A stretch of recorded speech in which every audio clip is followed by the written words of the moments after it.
Let's talk about the application for entrepreneur parole. We know that international entrepreneur parole is back, so you should be ready for it if you qualify, and just go ahead and apply. So as a way of background, we all know that under Obama, that's when they started this program, but unfortunately, this program did not see a light. And when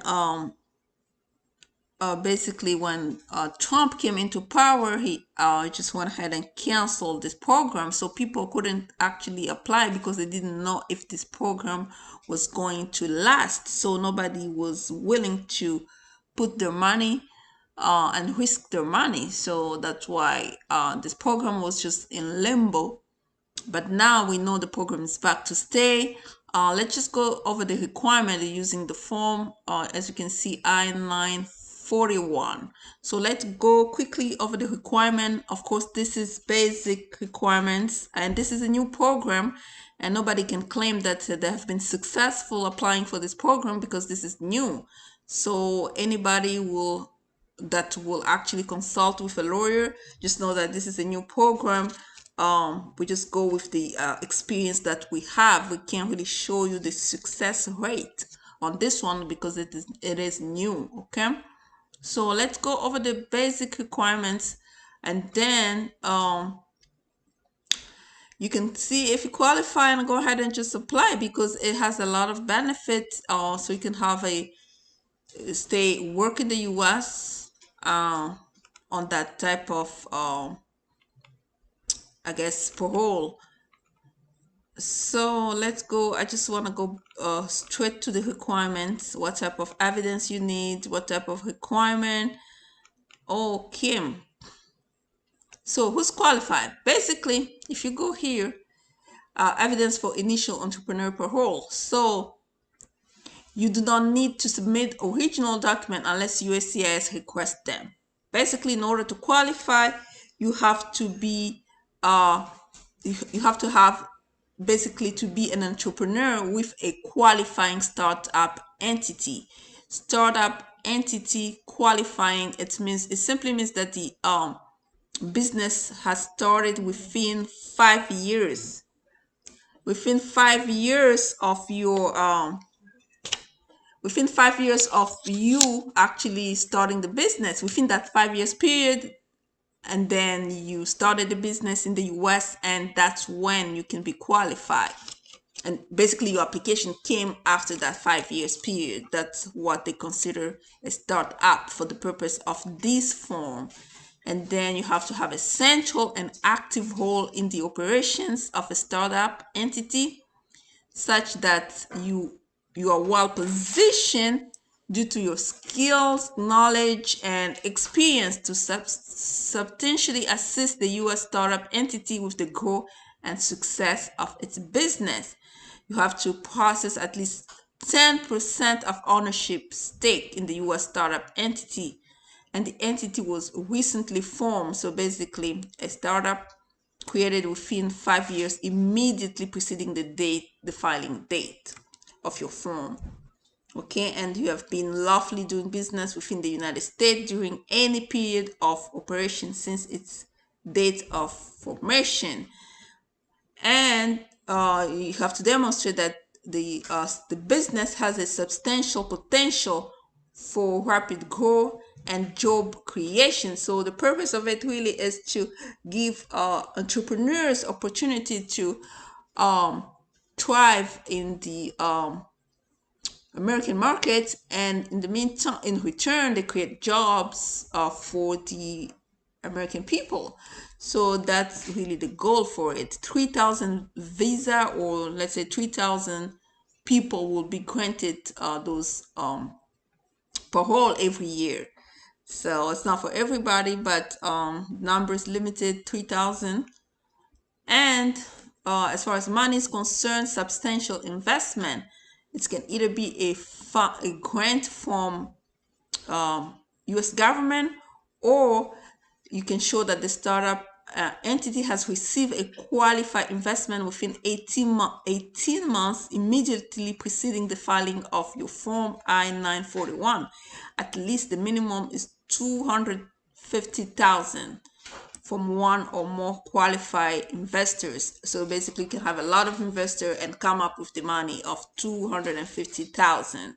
Startup entity has received within 18 months immediately preceding the filing of your Form I-941, an amount of $100,000 or more, two or more qualified government. So basically, the money can either come from the qualified investors or for government awards or grants.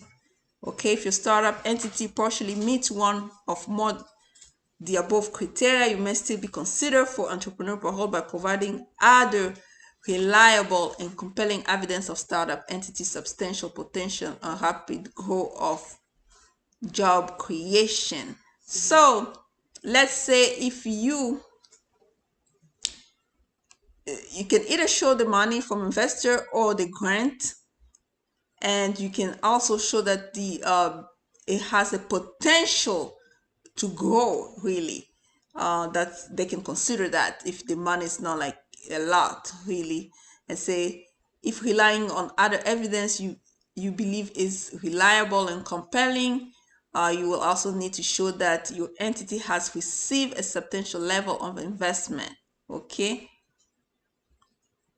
although less than 250,000, or received a substantial level of government funding, although less than 100,000.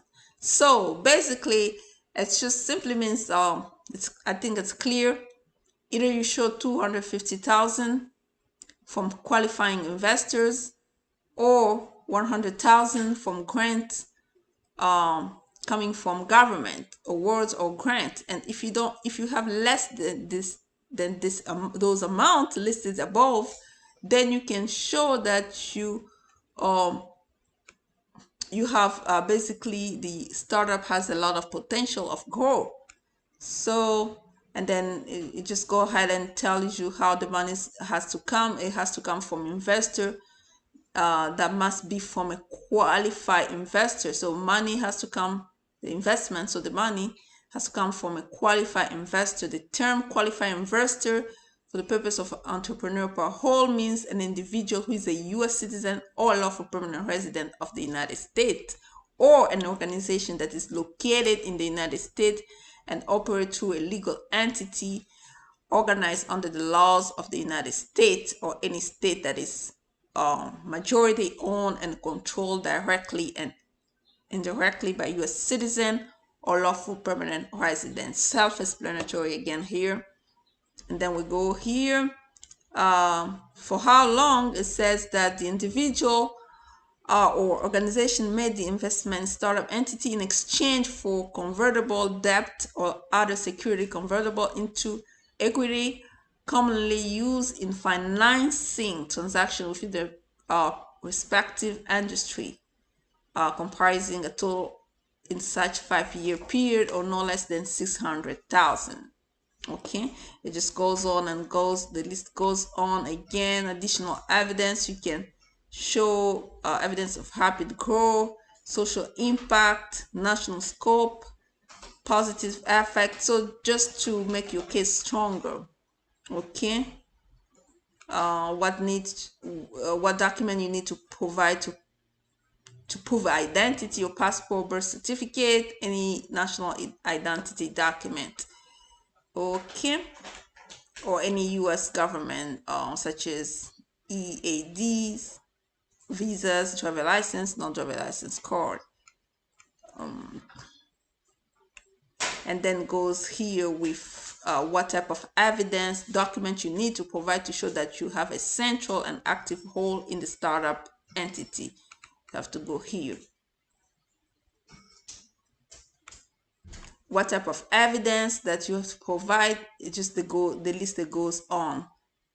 It's a detailed instruction form to just you can go ahead and read it, but in conclusion, really what they want to see is that you are an entrepreneur, part of a startup company. The company has a potential for growth, and the company, when they talk about startup, has to be it was created within 5 years, immediately preceding the filing of your form I-941. And then money has to come from qualifying investors, 250,000, or if the money comes from government, 100,000 as a minimum. And if you have less than that, you can also show that the company has the potential for growth. And then you can show as well that you can attract a lot of investors in the long run. So then the money requirement might perhaps go lower. So if you have questions about it and you need a consultation, don't forget to call my office, 202-751-2180. Again, consultation fees apply for this one as well. And we have to really sit down and go through what you have to show and go through those evidence, because remember, this is a new program. Whatever you're applying, it's going to be like the first applicant. Really, there's no way to determine success rate in this particular one because it's new.